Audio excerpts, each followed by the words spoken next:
Hey y'all, it's me, your girl Kay. I feel like I need like a intro, like a song or something that I say that sounds cool. What should I say? Like, what up y'all? It's your homegirl back again with another video. That didn't feel. Anywho, it's me, and this week I will be talking about autism, being ADHD, having ADHD, not being, and being in grad school. A lot of us in grad school are finding out now that we're neurodivergent. Perfect time, huh? So, like I had told y'all, about 2.5-ish years ago, I got diagnosed with ADHD, and that opened up a whole new world of things for me, especially because I was finishing up coursework for my PhD program. I was working full-time and all of that jazz, and I was just having a really hard time staying on task.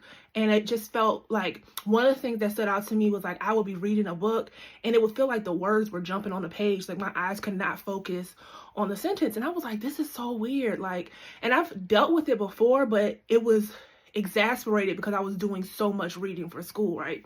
So I met with my Black lady psychiatrist. We did the assessment through ADHD online. She got the feedback back from those psychiatrists, and then she did her own screeners, and then we diagnosed me with ADHD, and she put me on Adderall, and my life was forever changed. But with those changes came a lot of different things that I had to learn and advocate for myself. So like I said, I was finishing up coursework, so I was about to go into my exams. And if you're in a PhD program or you know people in PhD programs, we have to do something called bibliography or comp exams to gain candidacy. That basically is a check mark to say you're ready to start writing your dissertation. It's a bunch of bullshit if you ask me, but I had to do it. So I knew that I was going to need accommodations that last semester of coursework, and I knew that I was going to need accommodations for my exams because I have test anxiety, which now I know is a symptom of my ADHD and autism. I just have a hard time focusing on tests, so I end up just guessing my way through the test. And I've always done that, and it showed up a lot in my math classes, in my history classes, in my science classes. I would struggle because there would be multiple choice tests or questions that I just didn't have the answer to, or I didn't take the time to think about them, and I would see other people finishing their tests, and I'm like, well, I need to finish mine too.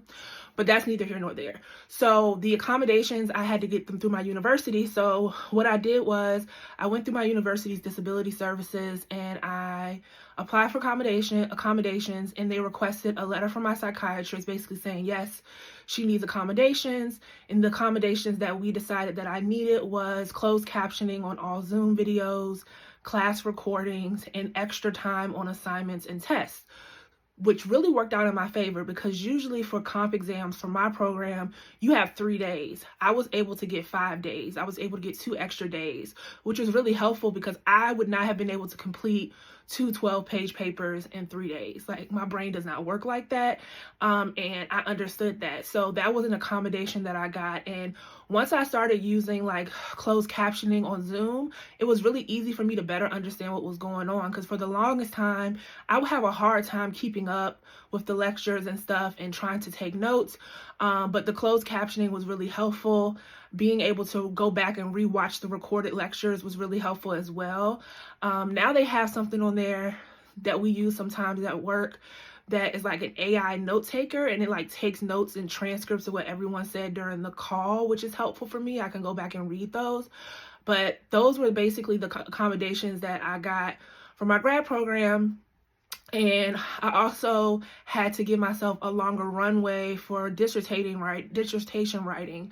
So a lot of people, they can write their dissertations in 6 months or less. They just knock it out the park. But for me, it took me about a year and some change to write it because I had to literally map out each chapter that I was going to do. So I always tell people, make an outline when you're writing a paper, make an outline. And I say that as someone who is an educator, but also as someone who's neurodivergent, because having an actual guide of what I'm supposed to write in every single section helps me to better understand what I need to write. So getting my accommodations was one of the first things, and going through the disability services. I don't know how hard it is to get disability services if you do not have a psychiatrist or a doctor that will vouch for you, which is why, although I believe that it's okay to self-diagnose, I know that self-diagnoses does not give you a lot of opportunities to get the services and support that you may need, because they want official documentation. So I always encourage people, especially grad students, to try to get a psychiatrist or a therapist or a doctor who can vouch for you so you can get those accommodations.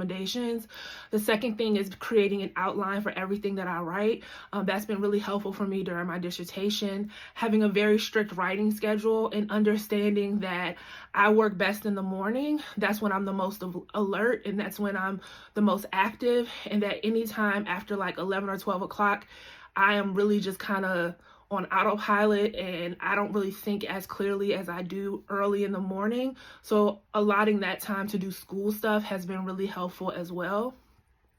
Another thing is social stuff, social skills. So I had a very rough first year of my PhD program.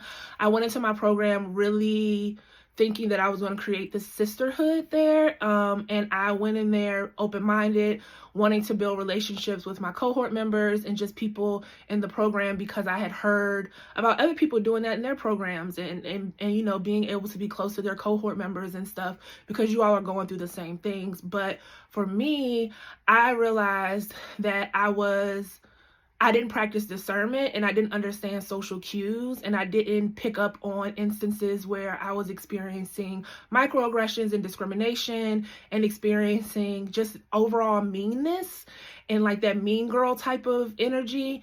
And it resulted in some very traumatic experiences where I ended up having to do a discrimination claim, and I ended up losing most of those friends. I only have one friend in my program now that I talk to, and it was really frustrating for me and difficult, and it was even harder because I was just trying to learn about having ADHD and being neurodivergent. And now that I know that I'm autistic, I know that that played a role in me not being able to pick up on people not really being in your corner like they say they are.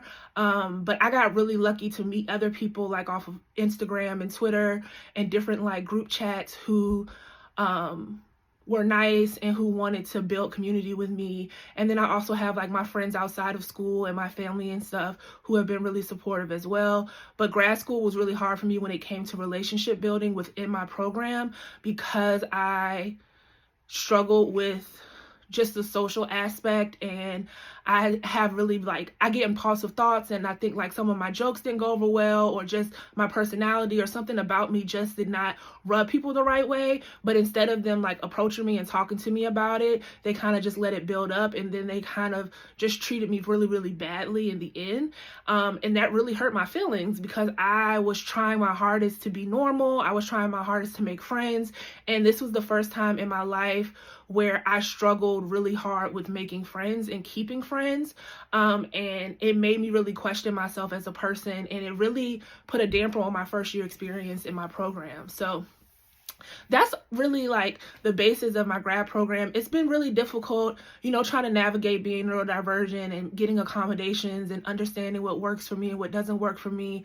But what I can say is that my psychiatrist and my therapist have been really helpful, and the community that I've built outside of my actual program has been really like supportive.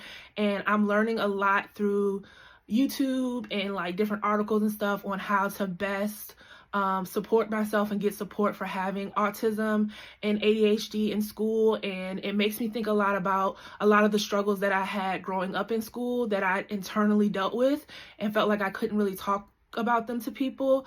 So maybe I'll do a video about just the things that I kind of wish I would have, the things I wish I knew then that I know now about myself, now that I know I'm neurodivergent. So are any of you all in grad school or thinking about going to grad school, and are you neurodivergent? Do you get accommodations at school or know someone that does?